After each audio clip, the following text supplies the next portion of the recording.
नमस्कार दोस्तों, आज मैं आपको गणगौर व्रत की कहानी सुनाने जा रही हूँ। प्रेम से बोलिए गौरा माता की जय हो, ईश्वर जी की जय हो। एक बार भगवान शंकर तथा पार्वती जी नारद जी के साथ भ्रमण को निकले। चलते चलते वे चैत्र शुक्ल तृतीया के दिन एक गांव में पहुंच गए। उनके आगमन का समाचार सुनकर गांव की श्रेष्ठ कुलीन स्त्रियां उनके स्वागत के लिए स्वादिष्ट भोजन बनाने लगी। भोजन बनाते बनाते उन्हें काफी विलम्ब हो गया, किंतु साधारण कुल की स्त्रियां श्रेष्ठ कुल की स्त्रियों से पहले ही थालियों में हल्दी तथा अक्षत को लेकर पूजन हेतु पहुंच गईं। पार्वती जी ने उनके पूजा भाव को स्वीकार करके सारा सुहाग रस उन पर छिड़क दिया। वे अटल सुहाग प्राप्ति का वरदान पाकर लौटी। तत्पश्चात उच्च कुल की स्त्रियां अनेक प्रकार के पकवान लेकर गौरी जी और शंकर जी की पूजा करने पहुंची।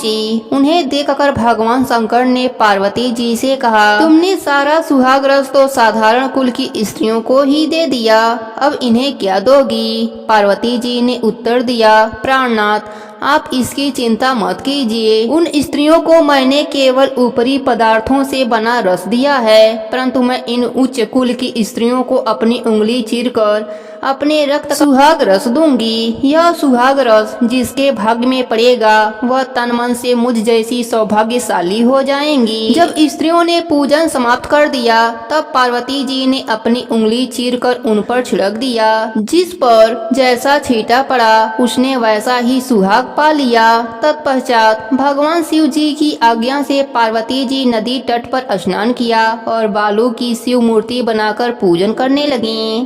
पूजन के बाद बालू के पकवान बनाकर शिव जी को भोग लगाया। प्रदक्षिणा करके नदी तट की मिट्टी से माथे पर तिलक लगाकर 2 कण बालू का भोग लगाया।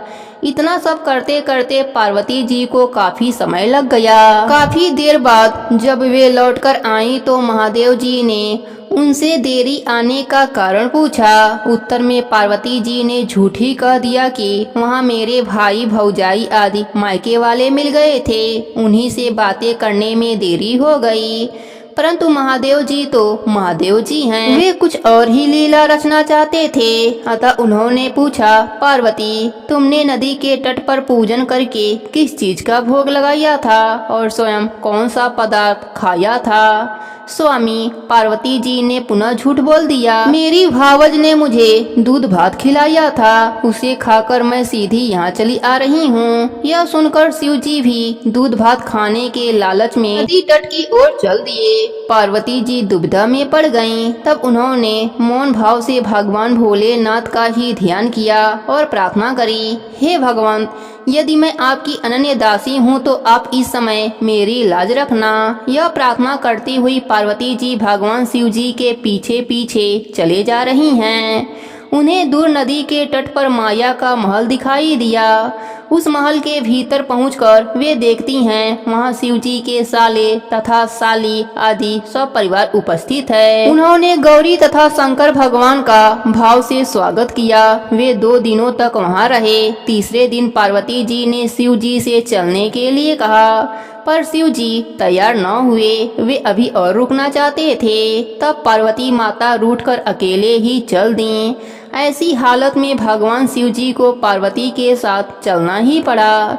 नारद जी भी साथ साथ चल दिए। चलते चलते वे बहुत दूर निकल आए। उस समय भगवान सूर्य अपने धाम को पधार रहे थे। अचानक भगवान शंकर पार्वती जी से बोले, मैं तुम्हारे मायके में अपनी माला भूल आया हूँ। ठीक है, मैं लेकर आती हूँ, पार्वती जी ने कहा और वे जाने को तत्पर हो गईं। परंतु भगवान शिव ने उन्हें जाने की आज्ञा न दी और इस कार्य के लिए ब्रह्मा पुत्र नारद जी को भेज दिया। लेकिन वहां पहुंचने पर नारद जी को कोई महल नजर नहीं आया। वहां तो दूर दूर तक जंगल ही जंगल था, जिसमें हिंसक पशु विचर रहे थे। नारद जी वहां भटकने लगे और सोचने लगे कि कहीं वे किसी गलत स्थान पर तो नहीं आ गए हैं। मगर सहसा ही बिजली चमकी और नारद जी को शिव जी का माला एक पेड़ पर टंगी हुई दिखाई दी। नारद जी ने माला उतार ली और शिव जी के पास पहुंचकर वहां का हाल बताया।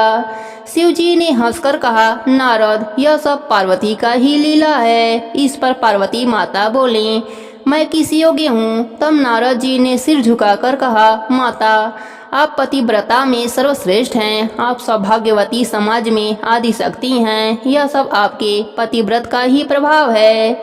संसार की स्त्रियां आपके नाम और स्मरण मात्र से ही अटल सौभाग्य प्राप्त कर सकती हैं और समस्त सिद्धियों को बना तथा मिटा सकती हैं। तब आपके लिए यह काम कौन सी बड़ी बात है। नारद जी ने आगे कहा कि महामाये, गोपनीय पूजन अधिक शक्तिशाली तथा सामर्थ होता है। आपकी भावना तथा चमत्कारपूर्ण शक्ति को देखकर मुझे बहुत प्रशंसा हुई है। मैं आशीर्वाद रूप में कहता हूँ कि जो स्त्रियाँ इसी तरह गुप्त रूप से पति का पूजन करके मंगल कामना करेंगी, उन्हें महादेव जी की कृपा से दीर्घायु वाले पति का संग मिलेगा। इसलिए गणगौर पर माता पार्वती और भगवान शिव जी का पूजन किया जाता है। हे भोलेनाथ, हे पार्वती माता, अपने सभी भक्तों पर अपनी कृपा बनाए रखना। कहानी अधूरी हो तो पूरी करना, पूरी हो तो मान रखना, सबके व्रत को पूर्ण करना। प्रेम से बोलिए गौरा माता की जय हो, भोलेनाथ की जय हो।